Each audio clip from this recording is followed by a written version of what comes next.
naddala abo abatakateekwa okukola omukolo naddala mwene ekonomi eya January nti ssente tewali abantu bazza abaana ku masomero ate oli awulira ayagala mukolo ng'omuntu. Ekituufu olina kukola ekijja mu busobozi bwo. Tokola kubanga ne gundi yakola bwe guti. Tokola kubanga ate munaye bananda atya mu kwanjula kwange ate gundi okukyala kwe kwalinga mbaga kwalinga kwanjula. Nedda. Kola ekyo ekijja mu busobozi bwo ne ssente zo. Teweerekera mabanja lwa mukolo kubanga gwo gugenda baawo lunaku lumu. Ate obulamu bugenda sigala nga butambula. Kola ekyo ekijja mu busobozi bwo. Kijja kubeera kirungi ng'okoze ekijja mu busobozi bwo tosigazza mabanja g'abantu era bajja kwogerako era oba ogukoze era guggwa. Kubanga ffe tukirabako eyo bantu beeteeka ku mikolo ne mutuuka eyo abakunga ne ssente ezimu tezimala ne musondasonda awo mabaaza temuli oba okitegeera naye oba okoze ekijja mu busobozi bwo kikuyambako okwepimaapima. Okay. Abantu bawe obugambo bwe obusembayo naddala ku bintu bino ebibadde bizze bitambula obudde buno abaana ba Fangoni Forest Fangoni yogimanyi? Fangoni abafangoni mbamanyi. Obamanyiiko? Abafangoni abakulemberwa pulezidenti waabwe gundi Kimenke. Mbamanyi. Obudde buno munaye bali ku internet basaba justice. Omukulu Palaso from Mayanja family yalumba ekitebe kyabwe. N'alyoka akola deforestation. N'alyoka atema emiti mu kibira. Okitegeera mbu mwagenderamu n'omuti ogwali gwesigamyemu maama. Kaakati saawa eno bagamba nti bonna basaba justice ku nsonga eyo. Lwaki Palaso ayimba ate nasigala ng'avuma mbu Alien Skin ate nga ne Alien Skin naye akola ki? Naye yali muyimbi ate mbu baamugana okuyimba oba baamugana wa Winzija. Ekirala Palaso bagamba nti Palaso ng'omuntu teyandulumbye ekitebe. Ate ku side eri abantu bagamba nti oyo yennyini Alien Skin yakuba abantu mu nkuuka. Yalumba ekitebe kya Nuupu yatomera omwana mbu manyi mbiteekako mbu yatomera omwana mbu naakuba abasawo mbu awo wonawona nga tebaali tebasaba justice.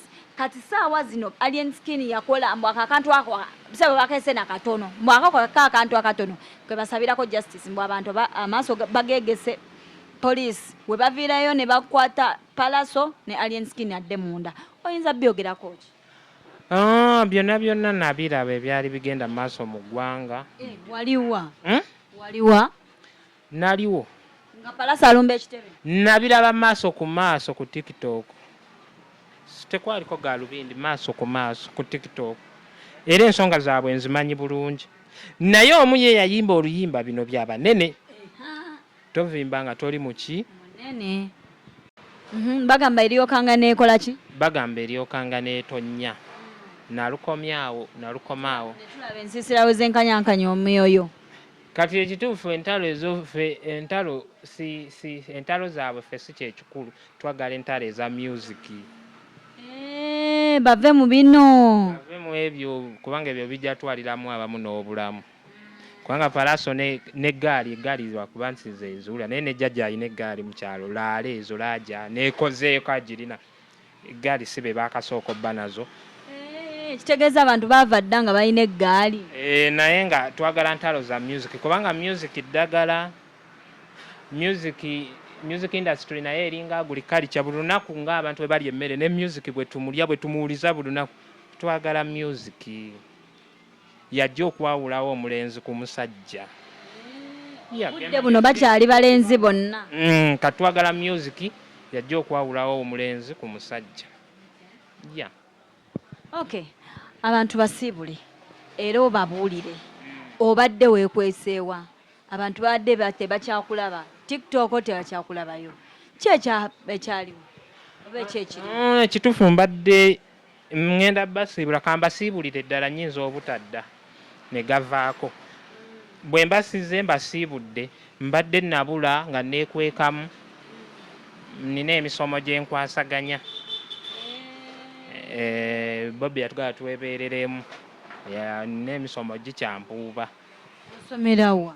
Nsoma eyo bagita Coa Technical and Business Institute Wakaliga Nateete.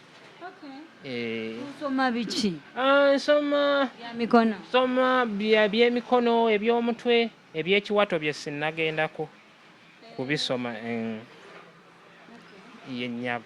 Kati osomerera kuba ki?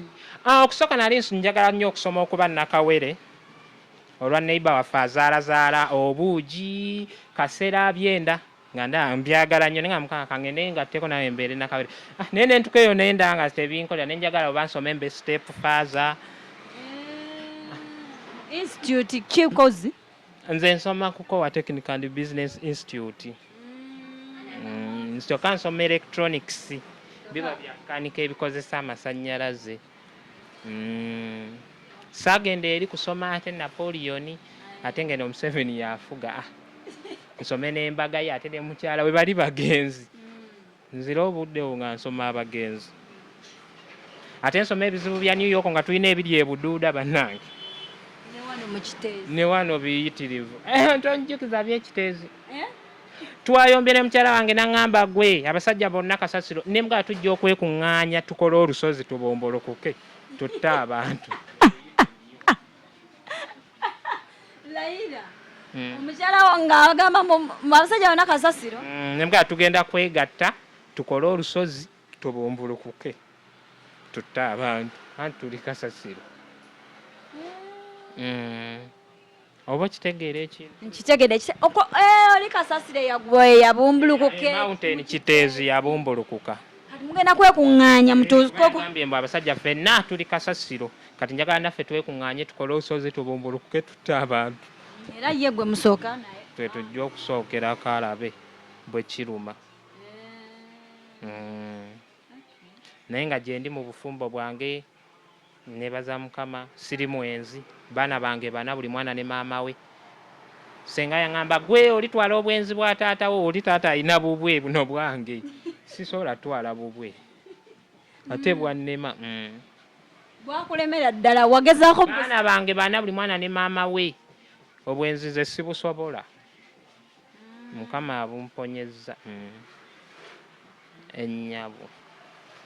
Kale nsibulira ku bantu katongere oba gwe mumanyi nga Qtexman gwe tubadde naye olunaku olwaleero kasibule ku bantu ate oluvannyuma tugende mu maaso. Ya abalabi baffe mwenna n'abawuliriza tujja kubanga tuddanga tetukomye leero nga twogera ku nsonga ezitali zimu eziri mu ggwanga eby'emikolo n'ekibooziboozi kuba byonna kitundu ku bulamu.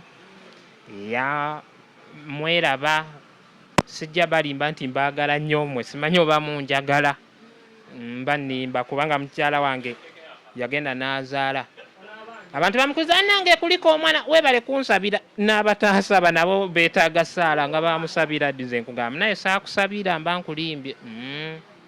Ya musule bulungi. Abantu abali eyo nga oli katugeza alina omukolo gw'alina era nga yandikwetaaza okufuna okyakola emikono okyakola ku mikolo oba kati ssaawa zino okwataganye na misomo specifically kyosoose okukwatagana nakyo oli okodde mu bino ebyo? Ebyemikolo nkyabirimu. Ya ebyemikolo nkyabirimu kusoma ko tekuggwayo. Muba nga munfuniddeyo akakisa ya nkakozesa. Oyo ye Qtexman oba Katongole. Emboozi ye teggwa malojja mugirabye ate era tugenda kubanga tumweyongeza mu kanyomero kano. Tugenda nga kubanga tumuleeta wano ku Fake Shots gwena ayandi mwetazo mweyongeza bambi tova ku Fake Shots subscribing ate okone mu kadaawo ojja kubanga ofuna video buli video gye nnaabanga nteekayo ngogenda okusooka ofuna notification okulaba nti ezze Katongole omweyongeze mu bulambalamba oba mu buliwo si wakukulaamira okitegeera. Nze Julie Potential tuli ku Fake Shots mu program omugole wa leero nange nandyagadde mbasibule sirina bye nnyinza kuzza ku bya Katongole byayogedde byonna abyogedde oba okitegeera.